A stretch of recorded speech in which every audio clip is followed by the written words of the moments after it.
A lot of folks seeking a psychotherapist are looking for someone as much like themselves as possible. A lot of women seek women therapists. Actually, a lot of men do too.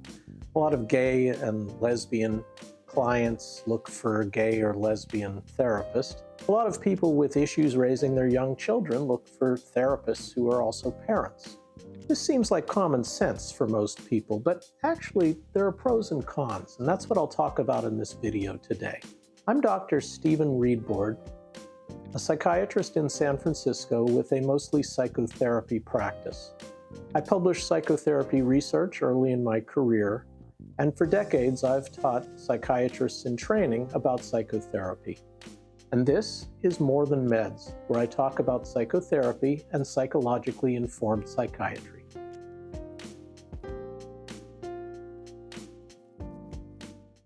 At one level, it's pretty common sense. You'd like to see a therapist who knows more or less where you're coming from. While it's never guaranteed, you'd hope that someone who's been in your shoes knows about your pain and your challenges and your hopes and your dreams and can empathize with what you're dealing with.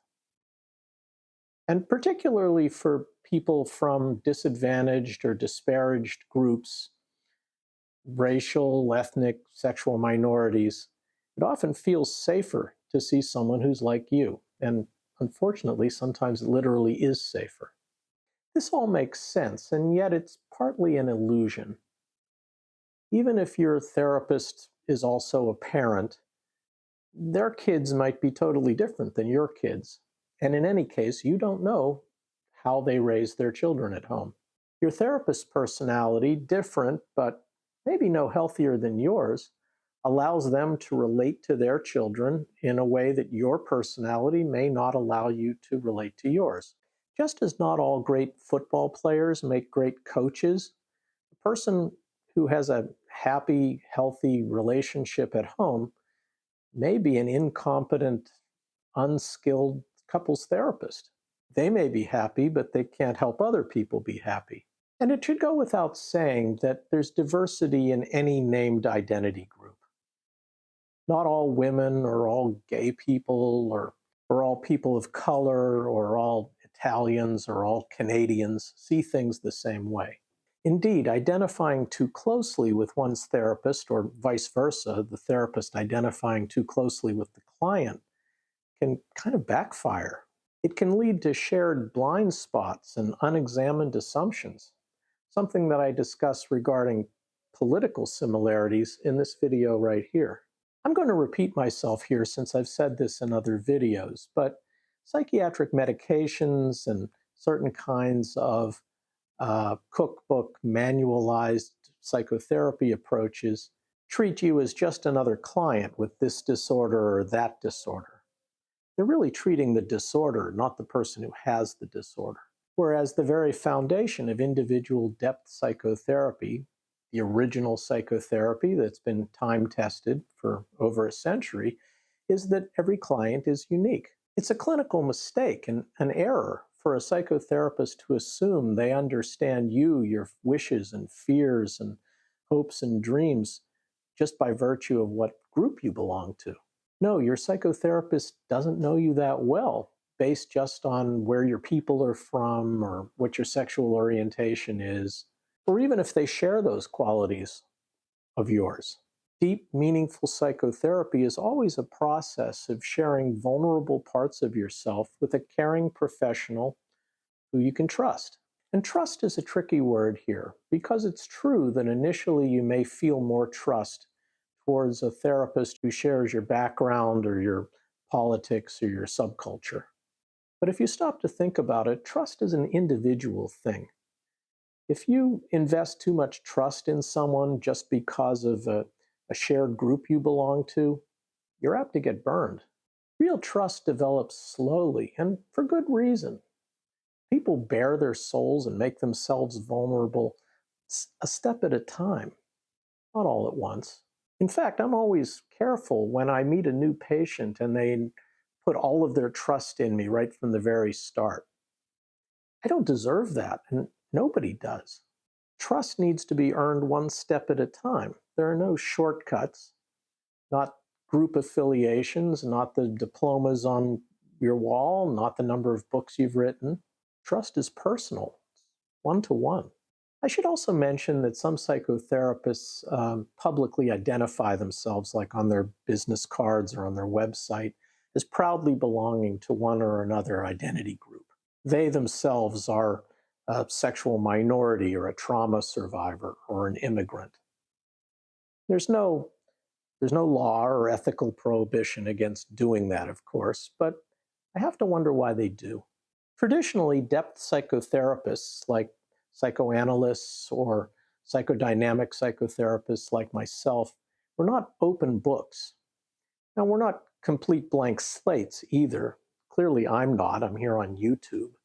But we leave things a little ill-defined so that a patient or client can have their wishes, fears, and fantasies about us. We call that transference, and it's very useful to explore transference to help the client and the therapist understand the assumptions and attitudes that the person has about people that they don't know very well.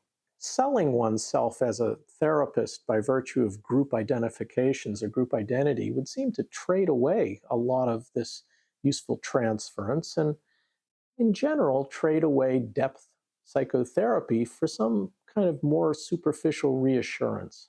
In an earlier video, I argued that psychotherapy is more than simple hand-holding or reassurance, that it's a myth, that psychotherapy is just that.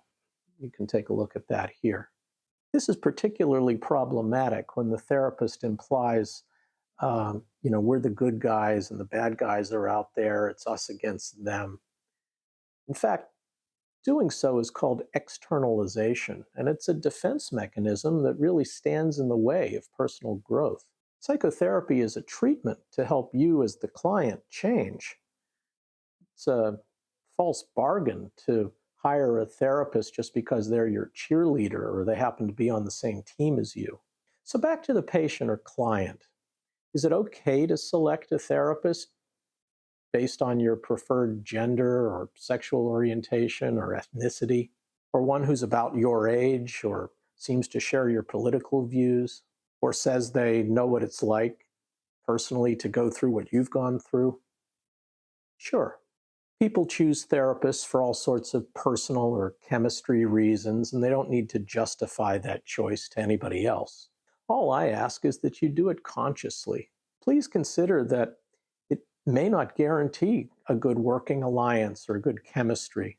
It may invite shared blind spots instead of a useful, different perspective. It may promote externalization, blaming the world or other people, when psychotherapy is only for changing you. It's the only person therapy can change. And in the end, your premature trust based on superficial similarities may be betrayed. Skilled mental health professionals aren't picky about who they can work with. I'm happy to work with you, whatever your politics or your religious beliefs, your sexual orientation, or your background. If you can come to my office and talk about it, all of those factors and many more that are unique specifically to you will help us explore the landscape of your thoughts and feelings, the parts of the terrain that are happy and pleasant for you, and the parts of the terrain that are problematic. And I'll earn your trust step by step by listening to you, respecting you, however alike or different we are at first. What are your thoughts about clients seeking similar therapists? Let me know in the comments. Please like this video, but only if you really like it. Please subscribe if you have not already. And if you have a few more minutes, here's another video on psychotherapy and psychologically informed psychiatry. I'll see you next time.